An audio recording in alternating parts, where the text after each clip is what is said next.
मजदूर एवं किसान आंदोलन से जुड़े समस्त प्रश्नों का संग्रह किया गया है। मुझे विश्वास है कि इसके बाद ऐसी कोई सामग्री तो नहीं बच जाती है जिससे प्रश्न पूछे जाएंगे। तो आप लोगों का ये काम है कि सबसे पहले इसके जो तथ्यपरक मैं बिंदु बताऊंगा उस पर ध्यान दीजिएगा और इस प्रश्न को बार बार देखिएगा। हमारी प्लेलिस्ट में उपलब्ध है। मैं इसे शुरू कर रहा हूँ। भारत में आधुनिक मजदूर वर्ग का उदय कब हुआ? तो मैं इसकी पहले सबसे पहले इसके कुछ पीछे जाना चाहूँगा कि भारत में मजदूर वर्ग का जो आंदोलन था, यह मुख्यतः यह गरीब वर्गों का था जो अनपढ़ थे। तो इसमें जब से बुद्धिजीवियों का प्रभाव बढ़ा तब से मजदूर आंदोलन ने एक नई रूपरेखा पाई और ये जो है 19वीं शताब्दी का उत्तरार्ध जो आया, इसी समय से ये चालू हुआ। कब से चालू हुआ? तो 19वीं शताब्दी का जो उत्तरार्ध आया, उत्तरार्ध से जो है यह चालू हुआ। कब से हुआ चालू? तो 19वीं शताब्दी का उत्तरार्ध जो है ये मजदूर का मेनली उदय का काल माना जाता है। ठीक है, तो आगे की ओर चलते हैं। अब आगे दिया हुआ है कि अपने नियोजकों के विरुद्ध हड़ताल का पहला साक्ष्य कब मिला था? तो नियोजक का अर्थात है कि जो संस्था चला रही है, तो उस समय जो अंग्रेजी सरकार थी, अंग्रेजी व्यवस्था थी, तो उसके खिलाफ पहली बार जो आंदोलन देखने को मिला नियोजक के विरुद्ध, वो मिला था नागपुर एक्सप्रेस मिल में। कहाँ मिला था? तो नागपुर एक्सप्रेस मिल की घटना थी जहाँ पहली बार जो है इसका साक्ष्य मिला था। आगे है 1890 में बॉम्बे मिल हेड्स एसोसिएशन की स्थापना किसने की थी? तो 1890 में बॉम्बे मिल हेड्स एसोसिएशन की स्थापना का श्रेय एनएम लोखंडे को जाता है। किसको जाता है? एनएम लोखंडे को। इसको आप अच्छी तरह से देख पा रहे होंगे। तो ये सारे प्रश्न काफ़ी महत्वपूर्ण हैं, इसलिए इन पर बार बार प्लेलिस्ट में जाएं और पढ़ें, क्योंकि अब जो ट्रेंड बदलता जा रहा है, अगर उसमें इस प्रकार के प्रश्नों पर ध्यान नहीं दिया जाएगा और यही प्रीवियस ईयर बार बार आप बनाते रहेगा तो उसका ट्रेंड अब नहीं रह चुका है। तो निश्चित आपकी परीक्षा में जो है फिर से नया प्रश्न लगेगा। दरोगा का जो बदलता ट्रेंड रह रहा है, अब प्रश्न जो है नए स्तर से पूछा जाता है, उसमें ये सब प्रश्न कहीं ना कहीं कारगर सिद्ध होंगे। तो मैं आगे की ओर चलता हूँ। भारत में गठित प्रथम मजदूर संगठन कौन सा था? तो भारत में प्रथम गठित मजदूर संगठन जो था बॉम्बे मिल हैंड्स एसोसिएशन था। कौन सा था? तो बॉम्बे मिल हैंड्स एसोसिएशन, ये पहला मजदूर संगठन था। ठीक, आगे के प्रश्नों पर ध्यान देते हैं।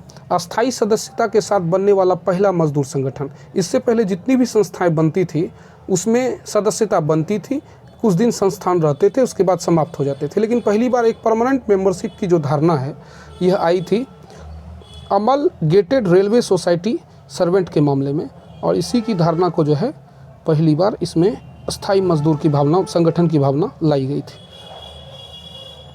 स्थायी सदस्यता और स्पष्ट नियमों के साथ बनने वाला पहला संगठन कौन था?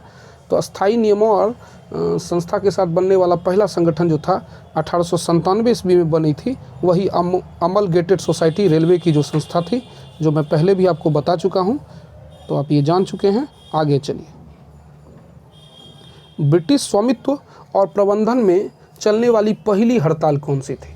तो ब्रिटिश स्वामित्व और प्रबंधन में चलने वाली पहली हड़ताल रेलवे मजदूरों की हड़ताल थी, क्योंकि ये पूरी तरह से ब्रिटिश नियंत्रण में था और इसमें रेलवे मजदूरों के साथ जो है बहुत जाति बढ़ती जाती थी। उन्हें पेमेंट नहीं दिया जाता था, उन्हें सही समय पर भत्ते नहीं मिलते थे और जो किसी भी प्रकार की दुर्घटना से सुरक्षा नहीं थी। इसी के कारण जो है वहाँ के मजदूरों ने आंदोलन करना शुरू कर दिया था। आगे चलते हैं। 1905, इसमें सही चुनना है इस विकल्प में। तो 1905 में कलकत्ता प्रिंटर्स यूनियन जो मजदूरों का संगठन था वह बना हुआ था। इसके अलावा दूसरा था 1907 ईस्वी में बम्बई पोस्टल यूनियन। दोनों प्रश्न क्या है? दोनों प्रश्न जो हैं ये सही है। क्या है? दोनों के दोनों सही है। चलिए आगे की ओर चलते हैं। मजदूरों की पहली राजनीतिक हड़ताल कब हुई थी?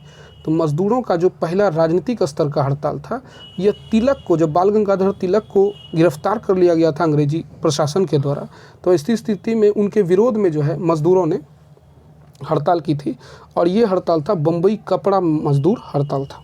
बम्बई के कपड़ा मिल के मजदूर ने हड़ताल की थी।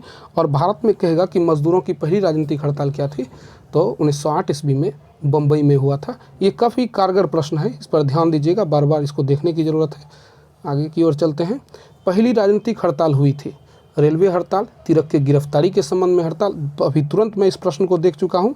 तो राजनीतिक हड़ताल का पहला स्वरूप जो है तिलक की गिरफ्तारी के बाद चालू हुआ था और 1908 ईस्वी में हुआ था। चलिए, नियमित सदस्यता और शुल्क के साथ पहला व्यवस्थित श्रमिक संघ कौन सा था? ठीक। तो पहली बार किसी भी संगठन में श्रमिक में जो है एक शुल्क बनाया गया कि अगर आप श्रमिक संगठन के सदस्य बनते हैं तो शुल्क की व्यवस्था लाई गई। कैसी व्यवस्था थी? तो शुल्क की व्यवस्था लाई गई, उसकी एक न्यूनतम राशि होती थी और उससे जो है पूरा संगठन का कार्यभार देखा जाता था। तो ये शुल्क लाने की जो बात चली, शुल्क के साथ जो संगठन की व्यवस्था चली थी, ये चली थी बम्बई श्रमिक संघ में। कब चली थी? तो बम्बई श्रमिक संघ का जो था उसमें इसकी बात की गई थी, बम्बई श्रमिक संघ में। आगे की ओर चलते हैं। मद्रास श्रमिक संघ की स्थापना की थी। मद्रास श्रमिक संघ की स्थापना का श्रेय किसको जाता है? बीपी वाडिया साहब को जाता है। किनको जाता है? बीपी वाडिया साहब को जाता है। ये सारे के सारे प्रश्न कारगर हैं। आगे की ओर चलते हैं। गांधी जी के ट्रस्टीशिप सिद्धांत पर कौन सा श्रमिक आंदोलन का असर था? पहले ये जान लीजिए कि ट्रस्टीशिप सिद्धांत क्या होता है। ट्रस्टीशिप सिद्धांत का मानना है कि गांधी जी का मत था कि कोई भी मालिक या नौकर जैसी धारणा नहीं हो, बल्कि हम लोग एक संगठन से जुड़े हुए हैं, उसकी इकाई हैं और बराबर काम कर रहे हैं, और साथ मिलकर काम करने पर उन्होंने जोर दिया। और यही मार्क्सवादी विचारधारा से गांधी जी को अलग बनाती है। तो इसका सबसे पहला उदाहरण जो है, सबसे बड़ा उदाहरण जो है ट्रस्टीशिप का धारणा का सबसे बड़ा उदाहरण जो है अहमदाबाद मिल मजदूर का हड़ताल जो है ये जाना जाता है। चलिए, एटक जो है आप जानबे करते होंगे, इसका पूरा full form all India trade union Congress 1920 ईस्वी में अस्तित्व में आई थी। बहुत सारी छोटी पार्टियों को मिला करके अखिल भारतीय स्तर पर एक ऐसी पार्टी बनाई गई थी जिससे मजदूर और किसानों का कल्याण हो सके। आरंभ में तो यह मजदूर के शोषण के खिलाफ से चालू हुई थी, लेकिन बाद में यह राष्ट्रवादी आंदोलन से भी जुड़ती चली गई थी। ठीक, तो हो गया। इसके विषय में जो है ये राष्ट्रवादी आंदोलन से जुड़ती चली गई थी। इसके विषय में मैं बता दूं कि इसकी स्थापना बम्बई में हुई थी। कहाँ हुई थी एटक की स्थापना? बम्बई में। एटक में कुल कितने संघ शामिल थे? जी, ये वीडियो में लगता है कटिंग हो गया है कुछ, लेकिन मैं फिर भी इसके जवाब आपको दे दे रहा हूँ। 160 संगठन छोटी बड़ी उस समय हिंदुस्तान में काम करती थी, डी नंबर ऑप्शन में वो है। और 160 संगठन को मिला करके, छोटे बड़े संगठन को मिला करके all India trade union Congress की स्थापना की गई थी। चलिए आगे की ओर चलते हैं। All India trade union Congress AITUC से संबंधित कौन नेता है? तो अक्सर आप ऑप्शन में देखते हैं कि कोई एक नेता, दो नेता का नाम दे देता है, तीसरे नेता का नाम आप जानते नहीं हैं। तो ऐसी स्थिति में आप दिक्कत में पड़ जाते हैं और लगता है कि ये सही होगा या नहीं होगा। तो मैंने इसमें लगभग सभी आदमी के नाम का जिक्र कर दिया। तो इसके अध्यक्ष दो थे, लाल लाजपत राय भी संबंधित थे। चूँकि इसकी स्थापना NM जोशी ने की थी तो वो भी संबंधित थे। जोसेफ बैप्टिस्टा भी संबंधित थे। और जमना लाल बजाज भी एक इसमें अतिरिक्त आदमी का नाम है जो ट्रेजरी का काम करते थे। जमना लाल बजाज भी इससे जुड़े हुए थे। तो आपको अगर ये कहा जाए कि मजदूर आंदोलन से निम्नलिखित में से कौन सा संबंधित नहीं है, BPSC रहे या दरोगा के प्रश्न रहे, तो उसमें ये सभी कारगर होंगे। तो इसका उत्तर हो जाएगा सभी संबंधित थे। आगे की ओर चलते हैं। एटक के प्रभाव में आने के कारण क्या था? तो 1917 ईस्वी में प्रथम विश्व युद्ध के पश्चात जब बहुत ज़्यादा श्रमिकों को दिक्कत होने लगी तो अंतर्राष्ट्रीय श्रम संगठन बनाया गया। तो उस श्रम संगठन का जो नेतृत्व का विश्व स्तर पर नेतृत्व किया गया, उसका प्रभाव भारत पर भी पड़ा। श्रम संगठन के नेतृत्व का प्रभाव कहाँ पड़ा? भारत पर भी पड़ा। और इसका जो है सीधा सीधी आप असर जो है ये देख सकते हैं कि भारतीय राजनीतिक रंगमंच पर जो है एटक जैसी संस्था का बनना था। और इसके एक नेता जो थे ये भाग लेने भी एटक में गए थे। तो इसका उत्तर क्या हो जाएगा? अंतर्राष्ट्रीय श्रमिक संगठन। NM जोशी का नाम है जिस पर आगे प्रश्न होगा। तो वही दिया, अंतर्राष्ट्रीय श्रमिक संगठन में एटक की ओर से जाने वाला प्रतिनिधि कौन था? तो NM जोशी। किसका नाम लीजिएगा आप? NM जोशी का। ठीक है, आगे की ओर चलते हैं। एटक का प्रथम विभाजन कब हुआ था? तो एटक का जो है यह प्रथम विभाजन, एटक का पहला विभाजन जो हुआ था यह 1929 ईस्वी में हुआ था। कब हुआ था? 1929 ईस्वी में। All India trade union Congress में दक्षिणापंथी और वामपंथी मत का जो है अलग अलग, यानी दक्षिण विचारधारा यानी पूंजीपति का पार्टी जो है, और लेफ्टिस्ट विचारधारा जो कि प्योर मानती थी कि शोषण हो रहा है। दक्षिणापंथी का मानना था कि अगर पूंजीपति और मजदूरों के बीच तारतम्य बन जाए तो स्थिति सही हो सकती है। उसी के मत पर नेहरू रिपोर्ट का विरोध किया गया था और जो है पहली बार एटक का जो विभाजन है 1929 ईस्वी में हुआ था। लेकिन बाद में ये एक हो गई थी फिलहाल, जो आगे प्रश्न में भी मिलेगा आपको। तो 1929 ईस्वी इसका उत्तर हो जाएगा। आगे की ओर चलते हैं। आगे की ओर है कि किस अधिवेशन में एटक का विभाजन हुआ था? तो ये जो 1929 ईस्वी में एटक का विभाजन हुआ था ये नागपुर सत्र था। कांग्रेस का कौन सा सत्र था?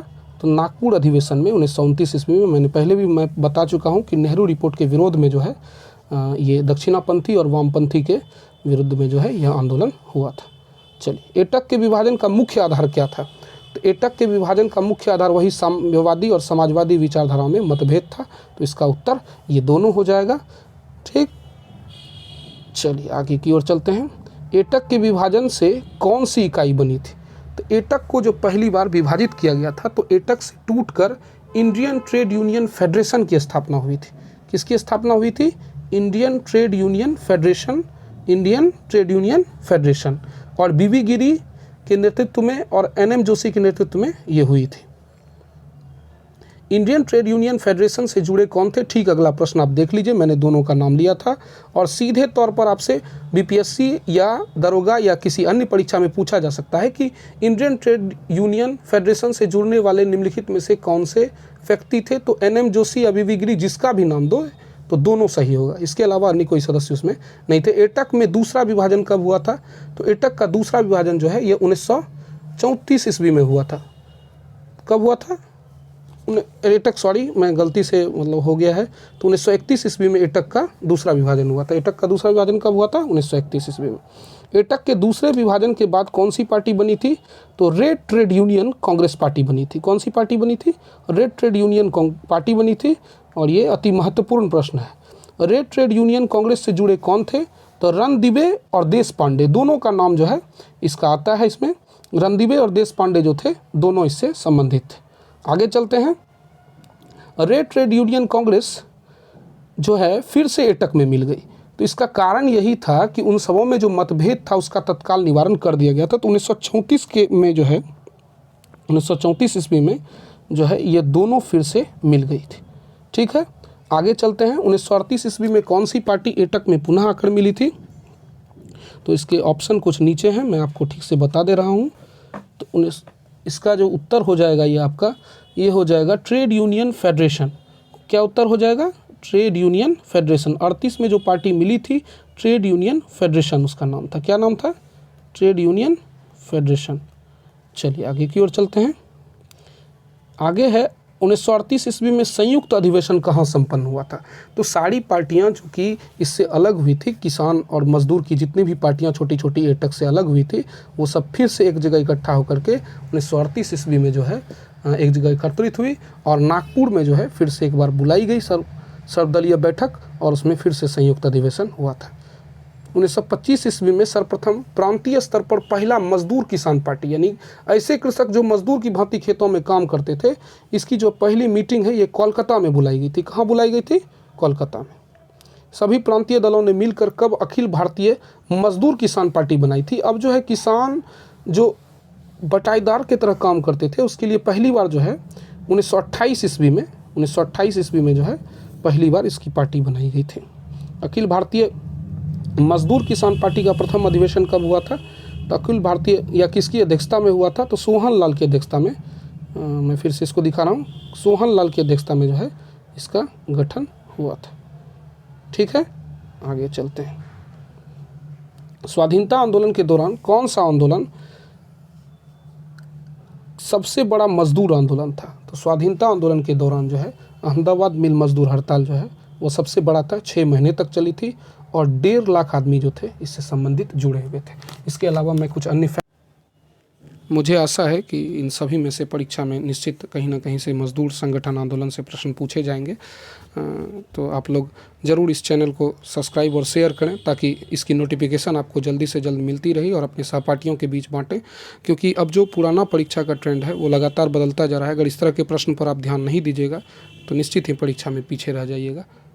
इसलिए हमें भरोसा है कि आप लोग अभी तक आप लोगों के सहयोग के लिए बहुत बहुत धन्यवाद। आगे इसी तरह हम लोगों का उत्साहवर्धन करते रहिए और वीडियो को देखते रहिए, शेयर सब्सक्राइब करते रहिए।